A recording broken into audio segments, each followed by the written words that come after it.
yang paling jauh yang memantau di luar negeri, Mas Wahyu Susilo, untuk memberikan laporan pandangan mata terhadap apa yang terjadi di TPS luar negeri. Monggo, silakan Mas. Oke, terima kasih Luki. Ya, terima kasih teman-teman, selamat siang. Nah, saya ingin menyampaikan beberapa hal terkait dengan hasil pemantauan kami di luar negeri. Jadi kalau teman-teman melihat ya, misalnya kasus kekacauan pada saat menjelang pemilihan atau pemungutan suara tanggal 11 Februari di Kuala Lumpur, di mana ada ratusan ribu orang mencoba masuk ke WTC karena ternyata sebagian besar mereka tidak terdaftar di DPT. Kemudian di Hong Kong ada juga 70.000 orang yang tidak bisa mendapatkan hak pilihnya karena ternyata di Hong Kong ada perubahan mendadak ya dari mekanisme TPS ke mekanisme pos. Ini juga menimbulkan kericuan. Kami juga menemukan ya beberapa pelanggaran yang dilakukan oleh kontestan pemilu. Misalnya di Malaysia kami mendapatkan kami juga akan melaporkan ke Bawaslu ya tidak pelanggaran pidana pemilu karena melakukan kampanye pada hari H pencoblosan, yaitu ini dilakukan oleh Uya Kuya di depan BTC di depan orang-orang yang sedang mendaftar atau registrasi ya di TPS di WTC seperti itu. Itu beberapa highlight yang kami temukan. Nah, memang akar dari persoalan ini adalah pendataan yang amburadul. Ada data pemilih tetap luar negeri itu ada tren kemerosotan dari 3 pemilu yang terakhir. Terima kasih Mas Wahyu Susilo dari Migrant Care sudah memaparkan temuan-temuannya di luar negeri. Jadi beberapa masalah administrasi dan kesiapan pelaksanaan pemilu di luar negeri juga masih menjadi kendala, dan ironisnya ini berulang terus. Poin lain adalah masalah DPT. Jadi kalau kita dengar penjabaran Mas Wahyu tadi, DPT terdaftar 4,3 juta, tapi kemudian suara yang masuk sampai 8,7 tadi ya, sampai 8,7 juta. Jadi mungkin sebenarnya 8,7 itu jumlah real masyarakat Indonesia yang ada di luar negeri, tapi dia tidak didaftarkan di DPT dan kemudian pada saat pemberian suara dia memberikan suaranya. Tapi ini menarik untuk dikaji kenapa terjadi peningkatan 2 kali lipat ya jumlah pemilih di luar negeri di Dapil Jakarta 2 gitu ya. Jadi suara luar negeri yang terdaftar harusnya 4,3 di DPT, tapi yang memberikan suaranya yang masuk adalah 8,7 juta. Hal lain terkait dengan intimidasi dan politik uang, terutama yang dilakukan oleh broker untuk memanfaatkan surat-surat suara yang dikirimkan melalui pos yang tidak sampai ke para pemilih, tapi kemudian dikumpulkan dan dicoblos secara simultan atau secara bersama. Jadi pemantauan kami dimulai 1 minggu sebelum pemilihan dengan pemantauan intensifnya H-2 sampai H+1. Daerah pemantauan kami di 6 provinsi, 17 kabupaten kota. Jadi itu masing-masing ada di Jabodetabek, Jawa Tengah, Jawa Timur, Bali, Sulawesi Selatan.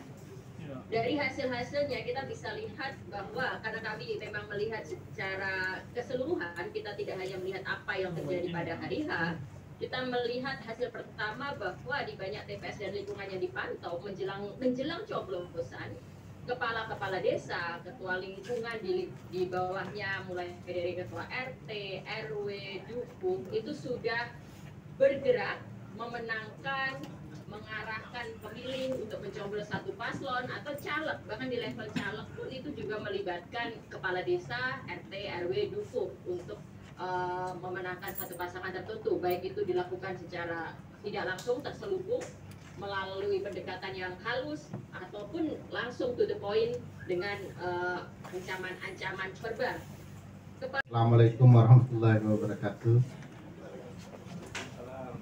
Teman-teman sekalian, saya ingin memulai dengan mengatakan bahwa ini semua adalah rangkaian kecurangan yang kami sebut sebagai kejahatan pemilu. Dia tidak terjadi hanya dalam input data, tetapi sudah terjadi dari hulu ke hilir kalau mau menggunakan istilah Pak Gibran.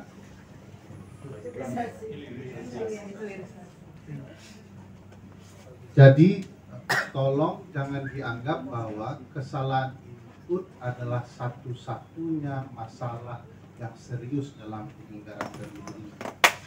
Saya agak khawatir kita semua, tidak hanya kami-kami yang memantau proses penyelenggaraan pemilu, sedang dimasukkan ke dalam perangkap besar memahami kealpaan. Misalnya kalau tiba-tiba di input itu dilakukan perbaikan dengan bukti-bukti kertas, ya, selesai urusan. Artinya kita salah paham saja. Tetapi ini kejahatan pemilu sudah dilangsungkan sedari awal. Bahkan kalau tadi Bang Hadar memulai bahwa KPU ini tidak mandiri, KPU Bawaslu di KPP tidak mandiri, saya ingin mundur sedikit, proses seleksinya juga sudah tidak mandiri.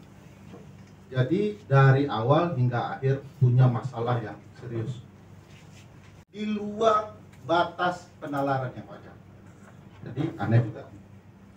Bahkan kalau dilihat, kalau kita rata-ratakan penggelembungan suara itu di antara angka 300 sampai dengan 800 per TPS. Nah, kami tidak tahu ya, teman-teman sedang menelusuri terus.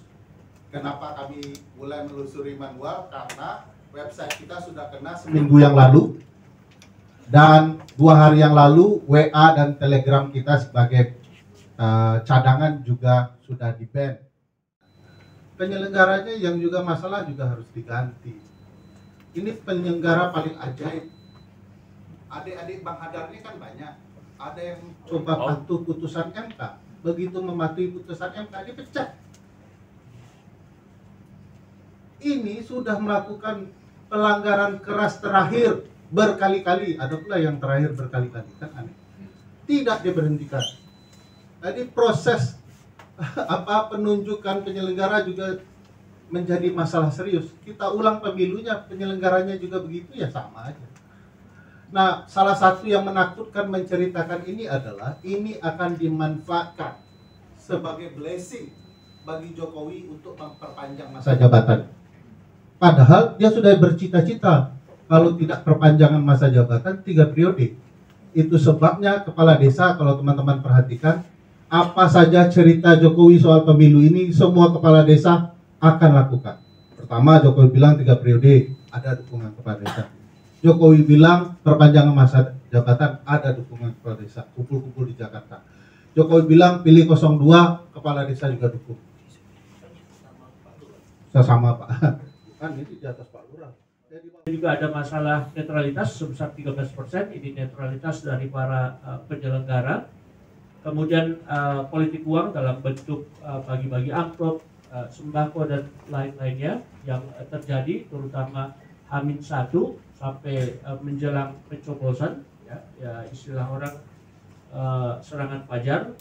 Dan yang kelima terkait dengan DPT. Jadi banyak yang melaporkan bahwa nama dia ada di dalam DPT tapi dia tidak mendapatkan surat panggilan, atau sebaliknya dia tidak terdaftar di DPT, atau bahkan anggota keluarganya bahkan yang sudah meninggal tapi masih terdaftar di DPT dan diberikan surat panggilan untuk mencoblos.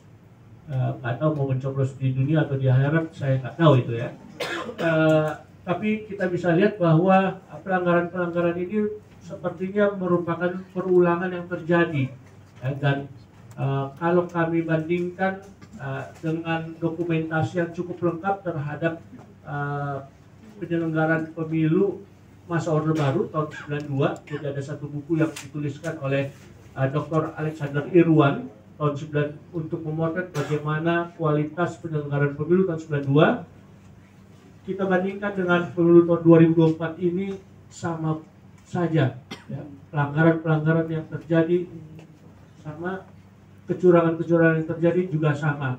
Berarti hampir 30 tahun kita melaksanakan yang disebut pesta demokrasi ini, tetap saja masih banyak kesalahan-kesalahan, pelanggaran-pelanggaran maupun kecurangan-kecurangan. Nah, temuan-temuan kami, ya, ini kami sudah lakukan kompilasi, sebagian sudah kami laporkan ke Bawaslu, dan kita berharap ya Bawaslu sebagai lembaga yang memiliki otoritas untuk menindak segala jenis pelanggaran, segala jenis kecurangan bisa berlaku imparsial, profesional, dan tegas. Ya. Kenapa? Karena kita tidak bisa membiarkan pelanggaran ini terus terjadi dari pemilu ke pemilu. Ya. Siapapun yang diuntungkan atau siapapun yang dirugikan, bagi kami dari jaga pemilu tidak penting. Yang penting adalah bagaimana kemudian kualitas pelaksanaan pemilu ini seharusnya membaik. Ya, tadi saya katakan ini pemilu ke-6 pasca Orde Baru lengser, tapi tetap saja terjadi dugaan pelanggaran, dugaan kecurangan yang cukup banyak. Ya. Nah, kami dari kawan-kawan organisasi pemantau pemilu, seperti di awal saya katakan tadi, kita akan secara rutin kemudian memberikan informasi kepada publik terkait temuan-temuan, baik temuan-temuan pada masa kampanye yang sudah lewat, pada masa pemberian suara pada hari H, sampai rekapitulasi yang sedang berjalan dan akan berjalan sampai Maret nanti.